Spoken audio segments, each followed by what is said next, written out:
Baik. Assalamualaikum warahmatullahi wabarakatuh. Selamat siang, kembali lagi bersama kami di Bengawan Talk Show. Saat ini kita sedang berada di studio di BWS Bengawan Solo dan kami sudah kedatangan tamu, yaitu Ibu Dr. Anda Nova Dorma Sirait MT selaku Kepala Bidang Pengelolaan Sumber Daya Air Pusat Infrastruktur Daerah. Selamat siang, Bu. Selamat siang, Mas Dini. Ya, bagi pemirsa Bengawan TV yang ingin menyaksikan live Bengawan TV bisa melalui fanspage di Facebook dan di YouTube. Baik, Bu. Untuk tema talk show kita kali ini yaitu terkait dengan dana alokasi khusus atau DAK irigasi untuk harmonisasi pusat dan daerah dengan pengelolaan irigasi. Oke. Saya ingin bertanya, Ibu Nova, Ya. Boleh dijelaskan terkait dengan DAK itu seperti apa sih, Bu? Ya, baik. Jadi dana alokasi khusus atau DAK adalah dana yang dialokasikan dari APBN untuk mendanai kegiatan khusus yang merupakan kewenangan daerah dan sesuai dengan prioritas nasional. Jadi DAK ini dilaksanakan berdasarkan Undang-Undang Nomor 33 Tahun 2004 tentang Perimbangan Keuangan Pusat dan Daerah dan PP Nomor 55 Tahun 2005 tentang dana perimbangan. Oke, memang untuk DAK ini khusus untuk daerah ya, Bu ya? Ya, jadi kata kuncinya itu DAK untuk mendanai kegiatan yang menjadi kewenangan daerah dan sesuai dengan prioritas nasional. Oke. Kemudian untuk kebijakan pengelolaan lingkungan DAK dari Kepala Bidang Infrastruktur ini seperti apa, Bu? Ya, jadi kebijakan pengelolaan DAK untuk bidang infrastruktur ini, sebagaimana kita ketahui bahwa khusus untuk infrastruktur KPU-an, ya ada DAK bidang SDA. Tahun ini masih DAK bidang irigasi, kemudian bidang jalan dan perumahan permukiman dan sanitasi. Jadi Kementerian PUPR mempunyai tugas dan fungsi berkaitan dengan pembinaan untuk perencanaan termasuk penyusunan kebijakan teknis, pembinaan pelaksanaan dan MONEF DAK bidang infrastruktur. Oke, baiklah. Memang ini dana alokasi khusus ya, Bu, memang diperuntukkan untuk daerah. Yeah. Kemudian untuk potret penerima DAK di Indonesia itu seperti apa? Dan ini kan kita berada di wilayah Sungai Bengawan Solo ya, Bu ya. Untuk di wilayah Sungai Bengawan Solo seperti apa potret dari penerima DAK ini? Ya, baik. Jadi barangkali Mas Dini sebelum masuk ke potret DAK, mungkin saya sedikit cerita dulu tentang organisasi baru di lingkungan Kementerian PUPR yang menangani infrastruktur daerah. Bu. Jadi bulan Februari kemarin Pak Menteri telah melantik perangkat untuk Pusat Fasilitasi Infrastruktur Daerah. Itu unit baru di bawah Sekretariat Jenderal Kementerian PUPR dan tugasnya yang saya sampaikan tadi berkaitan dengan perumusan kebijakan teknis, kemudian perencanaan, pembinaan fasilitasi dan MONEF. Pusat Fasilitasi Infrastruktur Daerah ini sendiri membawahi 3 bidang, yaitu bidang pengelolaan sumber daya air, jalan, dan perumahan permukiman. Lalu ada satu bagian untuk bagian TU. Nah, ini diharapkan dengan adanya Pusat Fasilitasi Infrastruktur Daerah ini, penyelenggaraan DAK dalam khususnya untuk pengolahan infrastruktur daerah ini lebih baik, lebih efektif, lebih efisien. Nah, kembali ke pertanyaannya Mas Dini tadi terkait dengan potret penerima DAK di Indonesia. DAK di Indonesia. Jadi gini Mas Dini, jadi tiap tahun mungkin kita bicara irigasi saja ya. Jadi Indonesia itu punya luas daerah irigasi sekitar 9,1 juta hektar. 65% itu adalah kewenangan pemerintah provinsi dan kabupaten, sehingga kita bisa melihat bahwa peran pemerintah provinsi dan kabupaten ini sangat strategis dalam konteks pengelolaan irigasi. Nah, Di Indonesia sendiri saat ini ada 34 provinsi dan 514 kabupaten kota. Jadi seluruhnya ada 548 provinsi kabupaten kota. Tetapi tidak semua bisa mendapatkan DAK karena yang tadi disampaikan bahwa ada kebijakan terkait dengan DAK. Jadi ada lokasi-lokasi prioritas yang mendapatkan DAK. Memang DAK itu ada 3 bidang ya, reguler, afirmasi, dan penugasan. Khusus yang irigasi ini adalah bagian dari DAK penugasan. Jadi yang mendapat DAK irigasi adalah daerah-daerah yang ditentukan. Misalnya pertama daerah irigasi yang lumbung pangan nasional 15 provinsi. Kemudian yang mendapat air dari waduk, gitu ya. Lalu kalau yang untuk tahun ini dan tahun depan misalnya lokasi prioritasnya adalah lokasi-lokasi yang melaksanakan pembangunan baru dan harus dilanjutkan, harus diselesaikan, kira-kira begitu. Jadi memang tidak semua, karena pertama memang tidak semua provinsi kabupaten mempunyai irigasi, dan yang kedua karena ada kebijakan untuk menentukan lokasi-lokasi prioritas yang mendapatkan DAK. Oke. Kalau potret di Bengawan Solo sendiri, seperti apa, Bu? Ya, kalau di Bengawan Solo sendiri, data yang kami punya untuk tahun 2019 ya, ada 6 kabupaten di Jawa Tengah dan 9 kabupaten di Jawa Timur. Total pagunya ada 102 miliar gitu. Memang cukup besar dananya untuk di Bengawan Solo ya, Bu ya? Ya. Kemudian untuk sumber daya air sendiri ini, Bu, kan tadi dijelaskan memang DAK ini untuk irigasi. Ya. Apakah ada bidang lain selain irigasi untuk di infrastruktur daerah terkait sama sumber daya air ini? Ya, untuk tahun ini jadi bidangnya masih bidang irigasi ya, bidang irigasi. Lalu kemudian menunya ada pembangunan irigasi, pembangunan baru, peningkatan, dan rehab. Nah, untuk tahun depan ada menu tambahan, tetapi bidangnya masih sama, bidang irigasi, DAK sungai. Jadi pengendalian banjir di daerah-daerah irigasi. Prioritasnya seperti itu untuk tahun depan. Mudah-mudahan tahun berikutnya ketika kami lebih siap, konsepnya lebih siap untuk pelaksanaan DAK sungai, mungkin bisa menjadi bidang sendiri untuk tahun berikutnya. Ya, benar. Terima kasih. Oke, demikian tadi terkait dengan DAK irigasi. Mungkin kita lanjutkan, akan ada sedikit video terkait dengan irigasi Solo. Selamat menikmati.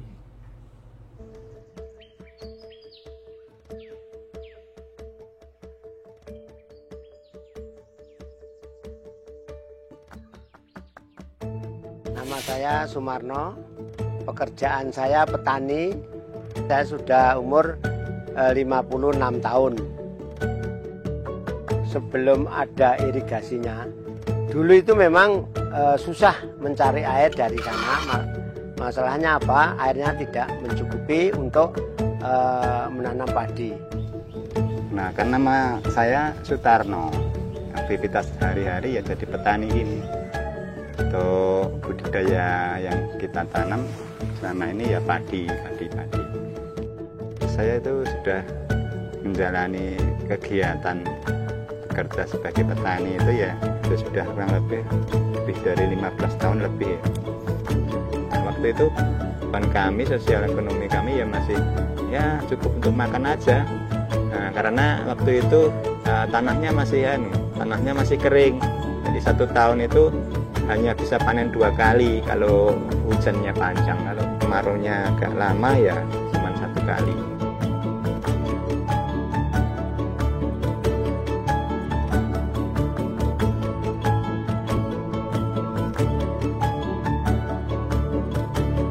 Jadi tanah di sini ketika musim kemarau itu nggak ditanami, karena nggak ada air.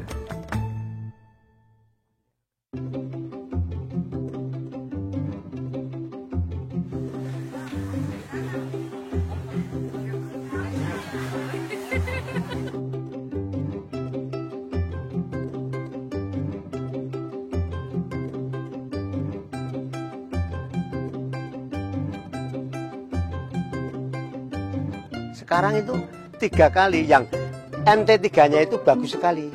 Itu bisa mencapai 3 ton lebih. Kalau dulu itu enggak ada. Ya, 2 ton atau 3 ton saya enggak ada. Tapi sekarang 1 hektar itu bisa mencapai 9 ton. Dan alhamdulillah setelah ada pembangunan saluran air ya, itu di sini untuk kebutuhan airnya jadi cukup. Jadi 1 tahun itu kita bisa nanam 3 kali, bisa nanam terus karena kebutuhan air bisa tercukupi dengan irigasi teknis tadi. Terima kasih kepada pemerintah. Setelah adanya irigasi Colo Timur ini, petani kami khususnya di Nangsri ini sudah makmur. Dulu itu mau beli sepeda ontel saja tidak bisa. Sekarang istilahnya dengan adanya irigasi itu sudah bisa membeli motor, itu petani kami. Jadi saya mengucapkan terima kasih kepada pemerintah untuk Colo Timur ini supaya dipelihara lagi.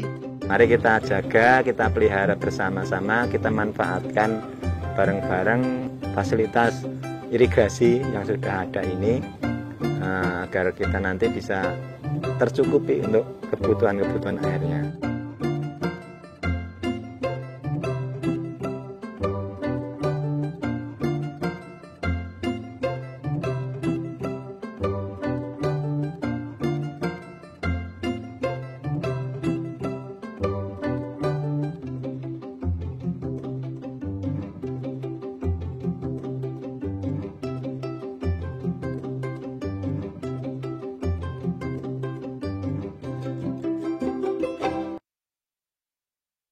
Baik, demikian tadi beberapa video terkait dengan irigasi Bendung Colo yang ada di BBWS Bengawan Solo. Mungkin saya kembali lagi pada Ibu Nova ya. Ya. Kemudian Ibu terkait dengan arahan kebijakan DAK untuk irigasi di tahun 2020 ini seperti apa, Bu? Ya, jadi untuk 2020 pemerintah provinsi dan kabupaten sudah menyampaikan usulan melalui Krisna dan sudah ditutup. Dan sampai akhir Juli mendatang akan dilakukan penilaian terhadap usulan-usulan daerah. Nah, untuk 2020 itu prioritas kebijakannya adalah untuk melanjutkan, menuntaskan pembangunan irigasi baru, lalu kemudian melakukan rehabilitasi untuk mengembalikan kondisi jaringan dan peningkatan untuk menambah luas layanan, serta satu lagi yang tadi saya sampaikan, pembangunan dan peningkatan atau rehab infrastruktur pengendalian banjir untuk melindungi daerah-daerah irigasi. Ya. Oke, memang ini ya Bu ya. Terkait dengan DAK ini, Balai Besar Wilayah Sungai sendiri juga apakah memiliki peran atau terkait dengan pengelolaan DAK ini, apa sih Bu perannya Balai Besar Wilayah Sungai? Oh ya, tentu saja karena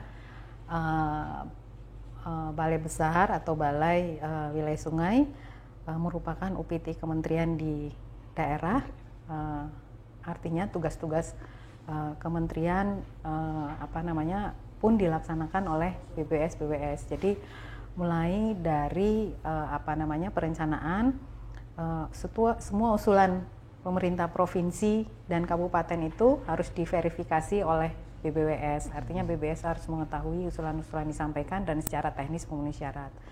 Lalu kemudian ikut melakukan MONEF pada tahap pelaksanaan dan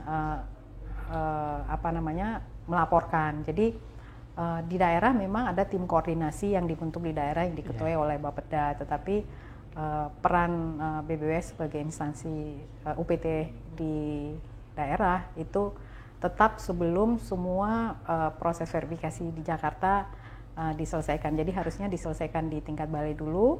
Jadi di Jakarta melakukan verifikasi lanjutan sehingga mempercepat proses. Ya, berarti memang sebagai verifikator ya. Ya. Dan untuk melakukan MONEF pun Balai Besar juga ikut serta. Gitu ya. Ya, oke.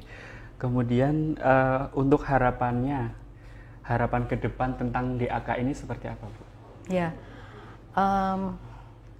Setiap tahun kita perlu 2,5 sampai 3 juta ton beras untuk memenuhi kebutuhan rakyat Indonesia. Nah,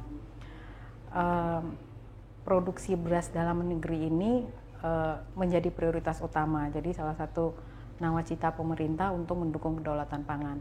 Nah, infrastruktur pendukung adalah irigasi yang yang bertujuan untuk meningkatkan produktivitas lahan. Jadi tentu saja kita sangat berharap bahwa melalui DAK irigasi ini pengelolaan irigasi semakin baik, gitu ya. Kita tahu bahwa alih fungsi lahan terus terjadi. Nah, kita harapkan bahwa melalui DAK luas irigasi juga harusnya, luas daerah yang terigasi harusnya juga bertambah dan terjaga. Kami sangat mengharapkan bahwa irigasi-irigasi yang selesai direhab, bangun baru atau peningkatan itu harus diikuti dengan OP yang baik gitu, agar fungsi dan kondisinya tetap terjaga. Baik. Jadi dengan adanya perubahan-perubahan lahan ini, adanya dana DAK ini tidak mengurangi atau tidak menurunkan untuk kedaulatan pangan gitu ya Bu, ya, terkait dengan produksi beras untuk padi seperti itu ya. Oke. Mungkin terkait dengan DAK sudah banyak diinformasikan oleh Ibu Nova ya Bu ya. Kita ketahui juga bahwa Ibu Nova Dorma Sirait ini salah satu alumni dari BBWS Bengawan Solo ya Bu ya, sebelum akhirnya menjadi Kepala Bidang Pengelolaan Sumber Daya Air Pusat Infrastruktur Daerah. Pusat Fasilitas. Ya, mungkin boleh dikasih pesan kesannya selama di BBWS Bengawan Solo, karena itu cukup lama ya Bu ya, di BBWS Bengawan Solo, 3,5 tahun. Mungkin boleh dikasih pesan atau kesannya selama di balai ini gimana Bu? Wah, kalau kesan saya di BBWS Bengawan Solo ini tidak terlupakan ya. Saya punya banyak teman, saya kalau ke Solo seperti pulang ke rumah sendiri ya.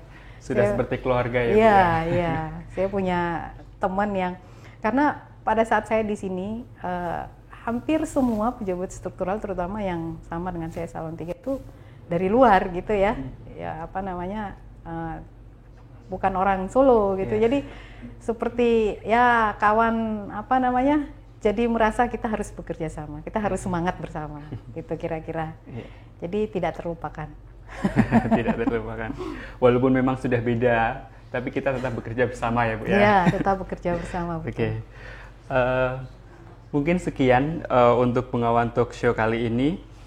Saya ucapkan terima kasih kepada Ibu Nova yang telah hadir untuk menjadi narasumber kita kali ini, dan untuk pemirsa Bengawan TV yang ingin menyaksikan live talk show kita bisa di fanpage Facebook BBWS Bengawan Solo atau di YouTube BBWS Bengawan Solo. Sekian untuk Bengawan Talk Show kali ini. Saya Denny Syafruddin. Selamat siang, sampai jumpa kembali.